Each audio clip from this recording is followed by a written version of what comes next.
Dépendant pour son travail et sa vie matérielle d'une société supérieure et inaccessible qui, oisive elle-même et parasitaire, rémunérait son labeur par des dons capricieux et sans relation saisissable avec l'ouvrage fait, plongé cependant par sa famille et ses amitiés et les modalités de sa vie quotidienne dans le sein d'une bourgeoisie qui avait perdu le pouvoir de le justifier. Il avait pris conscience d'être à part, en l'air et sans racines, un Ganymède emporté par les serres de l'aigle. Il se sentait perpétuellement supérieur à son milieu. Mais, après la Révolution, la classe bourgeoise prend elle-même le pouvoir. C'est elle, en bonne logique, qui devrait conférer à l'écrivain sa dignité nouvelle. Seulement, cette opération ne serait possible que si celui-ci acceptait de rentrer dans le sein de la bourgeoisie. Or, il ne saurait en être question. D'abord, 200 ans de faveur royale lui ont appris à la mépriser, mais surtout parasite d'une classe parasite, il s'est habitué à se considérer comme un clerc, cultivant la pensée pure et l'art pur. S'il revient à sa classe, sa fonction se modifie radicalement. La bourgeoisie, en effet, si elle est une classe d'oppression, n'est pas parasitaire. Elle dépouille l'ouvrier, mais elle travaille avec lui. La création d'une œuvre d'art à l'intérieur d'une société bourgeoise devient une prestation de service. Le poète doit offrir son talent à sa classe, comme l'ingénieur ou l'avocat. Il doit l'aider à prendre conscience d'elle-même et contribuer à développer les mythes qui permettent d'opprimer le prolétariat. En échange, la société bourgeoise le consacrera, mais il perd au change, il abdique son indépendance et renonce à sa supériorité. Il fait partie d'une élite, certes, mais il y a aussi une élite de médecins, une élite de notaires. La hiérarchie se constitue au sein de la classe selon l'efficacité sociale, et la corporation des artistes prend une place secondaire, un peu au-dessus de l'université. C'est ce que la plupart des écrivains ne peuvent accepter. Pour un Émile Augier qui remplit correctement son contrat, combien au contraire de mécontents et de révoltés? Que faire? Personne, bien entendu, n'a l'idée de demander sa justification au prolétariat, qui eût opéré un déclassement aussi réel, mais en sens inverse. Personne n'a non plus le courage de revendiquer la grande solitude libre, le choix de soi-même dans l'angoisse qui seront le lot et le destin d'un Lautréamont, d'un Rimbaud, d'un Van Gogh. Quelques-uns comme les Goncourt ou Mérimée rechercheront les faveurs d'une aristocratie de parvenus qui tenteront sans satisfaction réelle de jouer auprès de la noblesse napoléonienne le rôle que jouaient leurs prédécesseurs auprès des courtisans de Louis XV. Mais la grande majorité d'entre eux tentera d'opérer un déclassement symbolique. Flaubert, par exemple, tout en menant la vie d'un riche bourgeois de province, pose a priori qu'il échappe à la bourgeoisie. Il réalise une rupture mythique avec sa classe qui apparaît comme une image affaiblie des ruptures réelles que produisait au XVIIIe siècle l'introduction de l'écrivain bourgeois dans le salon de Madame de Lambert, dans l'amitié du duc de Choiseul. Cette rupture sera jouée sans une minute de répit par des attitudes symboliques. Le vêtement, l'alimentation, les mœurs, les propos et les goûts doivent nécessairement mimer une séparation qui, sans une constante vigilance, risquerait de passer inaperçue. En ce sens, le culte baudelairien de la différence se retrouve chez un Flaubert ou un Gautier. Mais le déclassement symbolique, qui risquerait de conduire à la liberté et à la folie, doit s'accompagner d'une intégration tout aussi mythique à une société qui soit comme un rappel de l'aristocratie disparue. C'est-à-dire que la collectivité où l'artiste va s'introduire devra retrouver les traits de la classe parasitaire qui le consacrait autrefois et se situer résolument en dehors du cycle production-consommation sur le plan de l'activité improductive. L'artiste qui va s'introduire? Flaubert a choisi de donner la main par-dessus les siècles à Cervantes, à Rabelais, à Virgile. Il sait que dans 100 ans, dans 1000 ans, d'autres écrivains viendront qui lui donneront la main. Il les imagine naïvement comme l'auteur de Don Quichotte, parasite de l'Espagne monarchiste, comme l'auteur de Gargantua, parasite de l'Église, comme l'auteur de l'Énéide, parasite de l'Empire romain.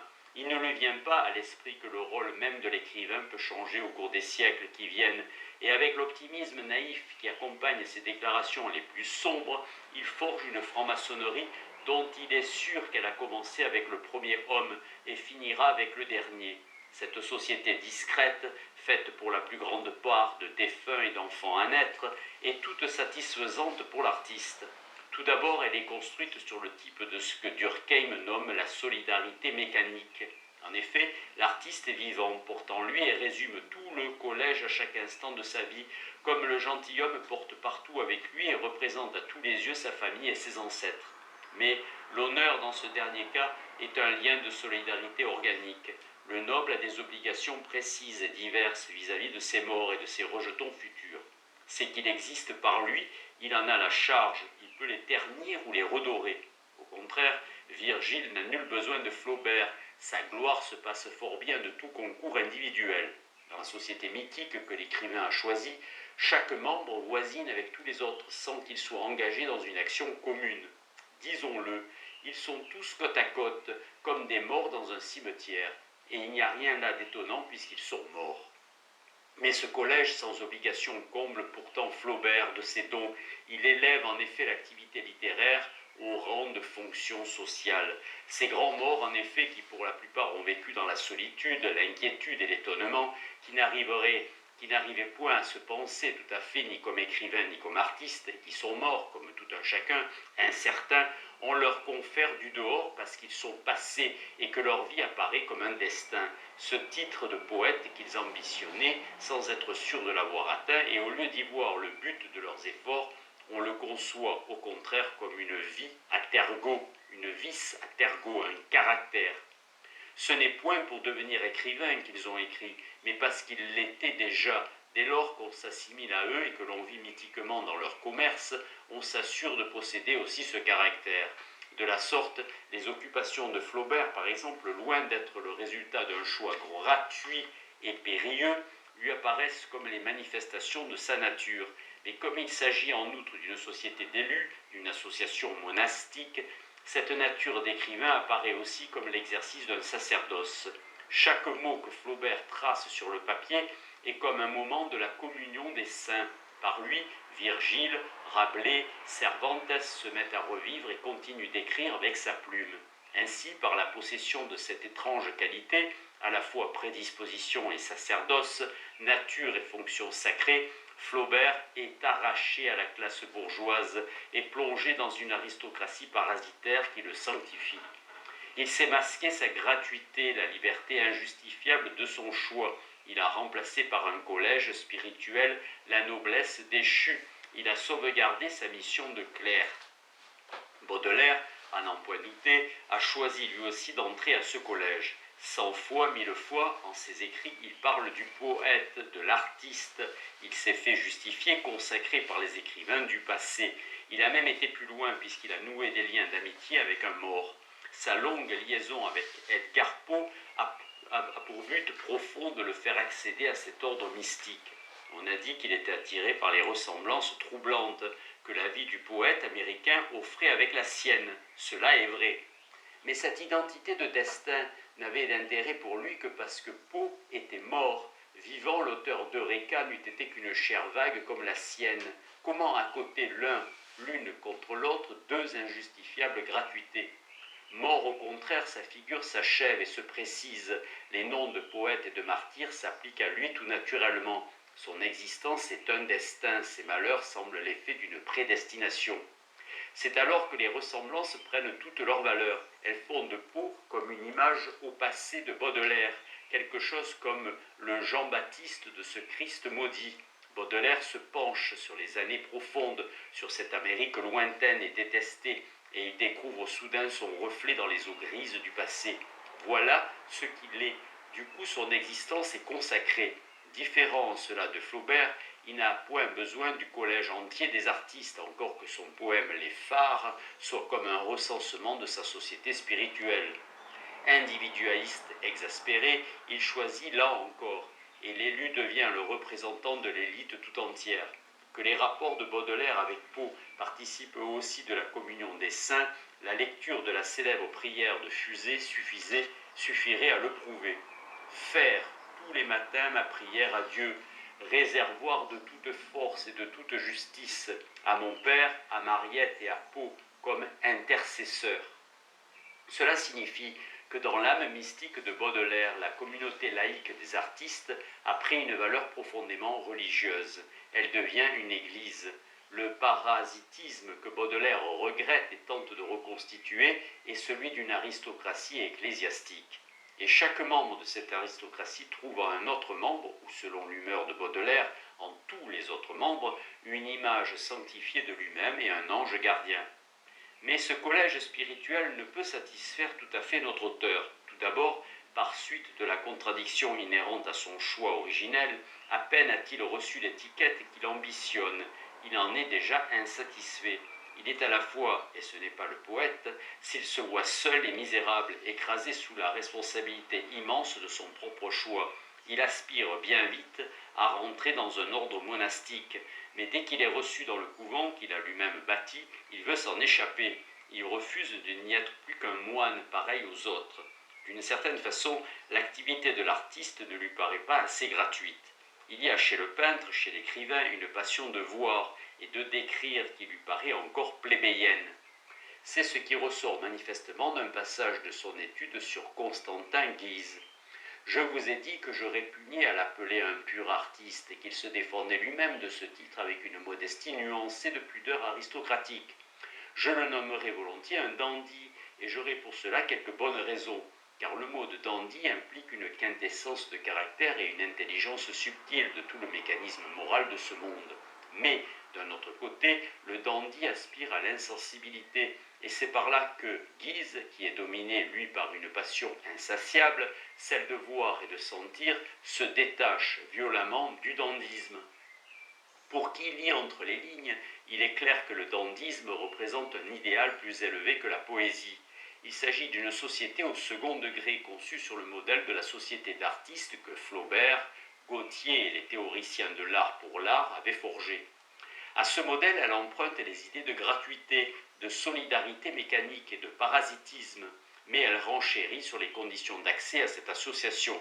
Les caractères essentiels de l'artiste sont exagérés, poussés à la limite. L'exercice encore trop utilitaire du métier artistique devient le pur cérémonial de la toilette. Le culte du beau qui produit des œuvres stables et durables se change en amour de l'élégance, parce que l'élégance est éphémère, stérile et périssable. L'acte créateur du peintre ou du poète, vidé de sa substance, prend forme d'acte strictement gratuit, au sens gidien et même absurde. L'invention esthétique se transforme en mystification. La passion de créer se fige en insensibilité. En même temps, ce goût de la mort et de la décadence, par quoi Baudelaire annonce Barès et qui accompagne chez lui le culte de l'individualité, le pousse à refuser ce que Flaubert réclame. Il ne veut pas d'une société qui dure autant que l'espèce humaine. Pour qu'elle ait un cachet de rareté et d'unicité, il faut qu'elle soit au sein même de l'humanité vouée à la disparition. C'est pourquoi le dandysme sera le dernier éclat d'héroïsme dans les décadences, un soleil couchant. En un mot, par-delà la société aristocratique, mais séculière des artistes, Baudelaire institue un ordre régulier représentant la spiritualité pure. Et il prétend appartenir aux deux communautés à la fois, la seconde n'étant d'ailleurs que la quintessence de la première. Ainsi, ce solitaire, qui redoute la solitude, a-t-il réglé la question des rapports sociaux en imaginant des relations magiques de participation entre des isolés dont la plupart sont morts. Il a créé le parasite des parasites, le dandy parasite du poète, qui est lui-même parasite d'une classe d'oppresseurs. Par-delà l'artiste qui cherche encore à créer, il a projeté un idéal social de stérilité absolue où le culte du moi s'identifie à la suppression de soi-même. C'est pourquoi Crépé a pu dire à juste titre que le suicide est le suprême sacrement du dandysme. Mieux encore, le dandysme est un club de suicidés et la vie de chacun de ses membres n'est que l'exercice d'un suicide permanent. Dans quelle mesure Baudelaire a-t-il réalisé cette tension de l'âme? Dans quelle mesure l'a-t-il seulement rêvé? C'est ce qu'il est difficile de déterminer. Non qu'il faille mettre en doute son effort constant pour se vêtir avec une stricte élégance, pour faire à toute heure du jour et de la nuit une toilette irréprochable, les ablutions d'ailleurs qui purifient, refroidissent et rajeunissent, devaient avoir pour lui une valeur symbolique très profonde. L'homme bien lavé reluit comme un minéral au soleil. L'eau qui ruisselle sur un corps détruit le souvenir des fautes passées, tue les vies parasitaires qui s'accrochent à la peau. Mais je songe plutôt à une sorte de falsification subtile et perpétuelle de son effort. En principe, le dandy, sportif et guerrier, doit avoir une mise et une tenue virile, une aristocratique austérité. La perfection de la toilette consiste, aux yeux du dandy, dans la simplicité absolue.